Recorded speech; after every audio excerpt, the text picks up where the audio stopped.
What's happening, my fellow ghouls and ghoulettes? Welcome to a brand new episode of Cosplay, Chris, and today it's going to be a spoiler-free review of David Bruckner's Hellraiser that is now streaming on Hulu. I finally got a chance to check this out. This has been a very long time coming. We all know that the Hellraiser franchise has definitely had its ups and its big share of downs, especially the later films. So I was very excited about this. The turnaround with this film was quite interesting. I still thought for the longest time a few months ago it hadn't even been filmed yet. They then came out and said the film's like nearly done, and then we got a release date, we got a trailer, another trailer, some teaser spots, some more photos, and finally the film is now out and it is streaming on Hulu and Disney+.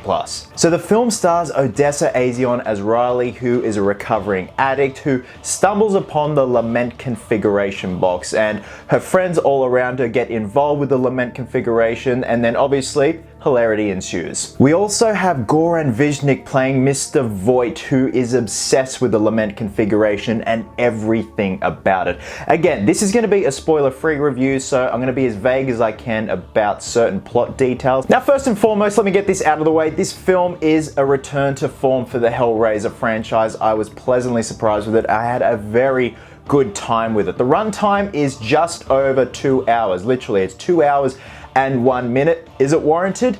I think it is. It definitely is. There are some certain scenes, however, where they could have tightened and trimmed the fat a little bit, just taken little bits out here and there with certain scenes. But I also understand that runtime because this is a very slow burn film in terms of teasing the Cenobites. The story is that perfect balance of the Cenobite elements, the human elements, the whole pain, pleasure, torture, the mythology of the Cenobites, the mythology of the Lament configuration. Granted, there are some certain scenes where we see a bit too much of the Cenobites method, if that makes sense. Some things are best left a secret, but also at the same time, it was cool that they explored that. Perfect segue, let's get to the Cenobites. The designs of the Cenobites are so breathtaking in a brutal way. They have replaced leather garments with flesh garments. And we have an array of new Cenobites too. We obviously have the Chatterer. The new Cenobites we have are called the Mask. We have the Asphyx, the Gasp. The Asphyx is my favorite. The sound designs with each Cenobite are amazing, and it's just eerie to hear, especially when there's no music playing in the film and you just hear in the distance one of the Cenobites coming. But most times out of 10, we're here for Pinhead, or in this case, the Priest, portrayed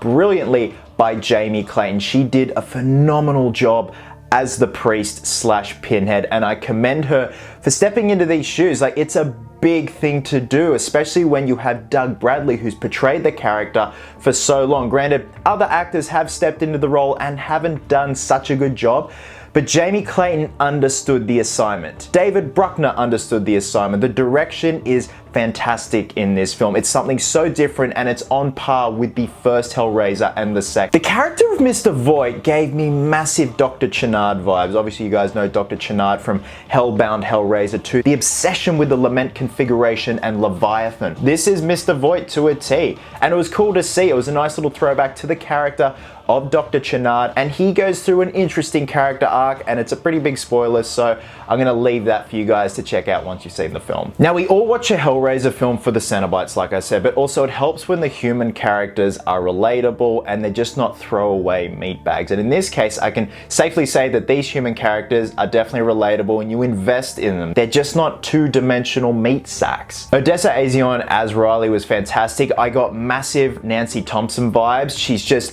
a warrior, a fighter, and she just wants to know what the hell is going on in terms of the Lament configuration. And the Lament configuration we find out a lot more of, and how it works, and what the certain markings mean, and what the certain configurations mean. I will always love the original design of this box, but the new design in this film is brilliant. It's different but not different at the same time, and the way we see it move into the different configurations is really satisfying to watch. Now, this is a very good looking film. The cinematography is amazing, and the way certain things are shot is quite symbolic. You have certain shots set up that represent and look like the lament configuration when things are spinning, when the Cenobites appear, walls move away, much like the form of the lament configuration. Very clever. There's even certain shots that are quite disorientating, much like The Shining. Now, of course, music plays a big part in making a film, and in this case, the music was spot on. Ben Lover did the music for this film, and he did a wonderful job, not only doing something that's his own, something different, but also paying homage to Christopher Young's original score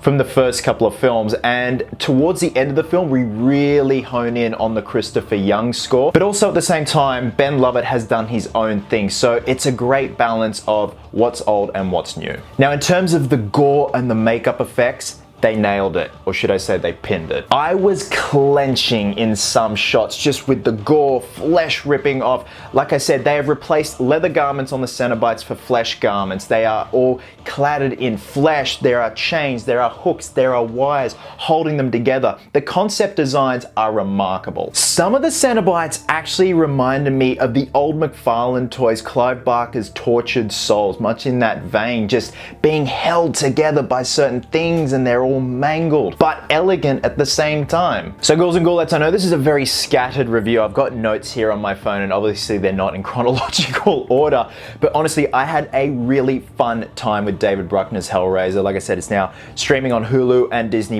It is a wonderful return to form. The designs of the Cenobites are something just so hauntingly beautiful. Jamie Clayton does a wonderful job as the priest. I want to see more of her iteration of this character, and I want to see more Cenobites. I want to see different designs, different takes on the Cenobites. The human characters were relatable, and they just weren't two-dimensional. That's what I loved. The score is on point, and also paying homage to Christopher Young's wonderful score that he made in the first and second Hellraiser. Like I said, it is a 2-hour film. Some little bits could have been trimmed here and there, but I get it. It is a slow burn of a film trying to build up those Cenobites and just sprinkling them throughout the film. And with that, I'm going to be giving Hellraiser 4.5 lament configurations out of 5. So guys, once you've seen Hellraiser, please drop a comment below and let me know, did it live up to the hype? Was it everything you wanted, or you just weren't feeling it? Guys, wherever you are in the world, please have yourselves an absolute cracker of a day. I hope you're well, hope you're happy, be merry, be silly,